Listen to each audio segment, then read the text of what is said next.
ये है the elevator, writer William slither द्वारा लिखी गई कहानी।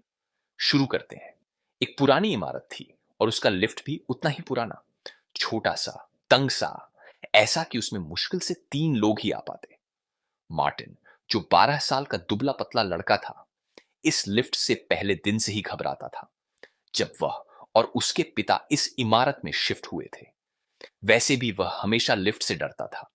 उसे लगता था कि कहीं वह अचानक गिर न जाए। लेकिन यह लिफ्ट तो उससे भी ज्यादा डरावनी थी। शायद खराब रोशनी की वजह से, या गंदी दीवारों की वजह से, या उस दरवाजे की वजह से जो 1 सेकंड भी खुला नहीं रहता था और जोर से टकराकर बंद हो जाता था। शायद इसीलिए कि हर बार ऊपर या नीचे जाते समय लिफ्ट ऐसे कांपती जैसे वह खुद थक चुकी हो। शायद इसलिए कि वह बहुत छोटी थी। 2 लोग हों तो भी तंग लगती। सीढ़ियां भी कोई बेहतर नहीं थी।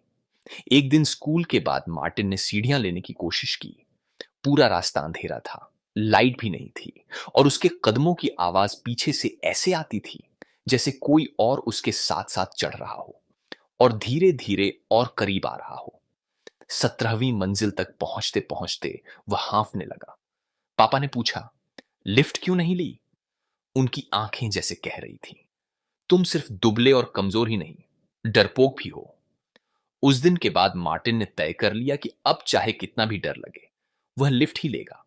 जैसे स्कूल में बदमाश बच्चों की आदत उसे लग चुकी थी, लेकिन लिफ्ट की आदत उसे कभी नहीं लगी। उसे हमेशा डर रहता कि लिफ्ट अचानक रुक जाएगी और वह घंटों उसमें फंसा रहेगा। और अगर लोग अंदर हों, तब भी वह असहज रहता।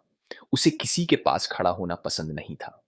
उसे यह भी अजीब लगता कि लोग अंदर आते हैं और एक दूसरे को देखने से बचते हुए खाली हवा को देखते रहते हैं। एक सुबह लिफ्ट 14वीं मंजिल पर रुकी और एक बहुत मोटी औरत अंदर आई। उसने पुराना हरा कोट पहना था जो फूला हुआ लगता था। जैसे ही वह लिफ्ट में आई, मार्टिन को लगा कि लिफ्ट थोड़ा नीचे धंस गई है। वो इतनी बड़ी थी कि उसका कोट मार्टिन को छू रहा था और उसे एकदम कोने में सिमटना पड़ा। अब किसी और के लिए जगह नहीं थी। दरवाजा जल्दी से बंद हो गया, लेकिन वह औरत सामने देखने की बजाय मुड़कर पूरी तरह मार्टिन की तरफ देखने लगी। मार्टिन ने एक पल उसकी तरफ देखा। उसके बड़े गाल थे, ठुड्डी जैसी कोई चीज नहीं, बस गर्दन का मोटा सा हिस्सा, और छोटी नीली आंखें, तेज और चुभती हुई। वह आंखें सीधे मार्टिन के चेहरे में धंसती जान पड़ती थी। मार्टिन ने नजरें फेर लीं, लेकिन वह औरत हिली भी नहीं। क्या वह अब भी उसे घूर रही थी? मार्टिन ने फिर से जल्दी से देखा। हां, वह लगातार उसी को देख रही थी। लिफ्ट 12वीं, फिर 11वीं मंजिल की ओर कांपती हुई उतर रही थी, लेकिन उसकी नीली आंखें उसी पर टिकी रहीं। वह औरत पागल लग रही थी। वह ऐसा क्यों कर रही थी? क्या करने वाली थी? लेकिन उसने कुछ नहीं किया। बस उसे देखती रही, तेज सांसें लेती रही, जब तक कि लिफ्ट आखिरकार नीचे नहीं पहुंच गई। मार्टिन बाहर निकलना चाहता था, लेकिन वह रास्ता ही रोक रही थी।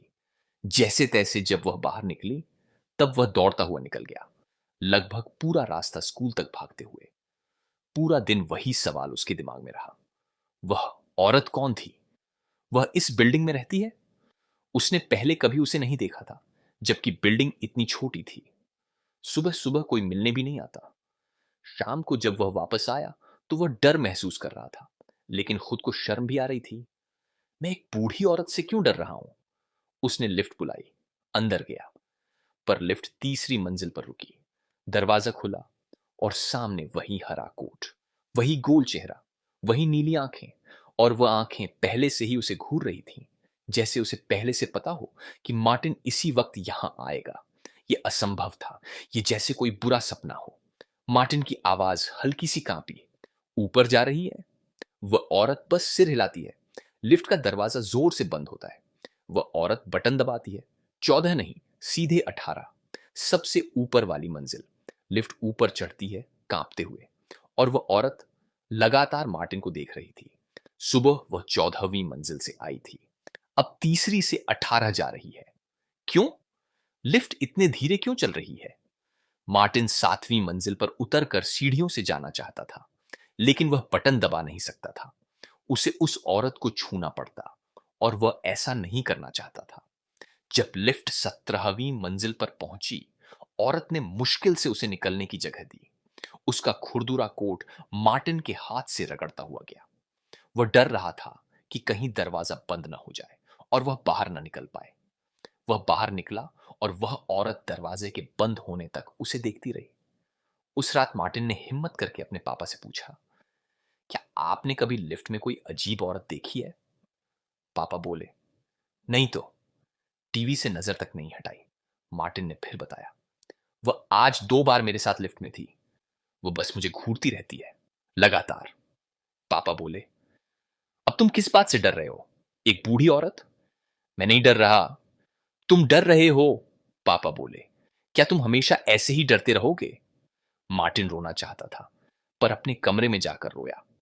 उसे नींद नहीं आई।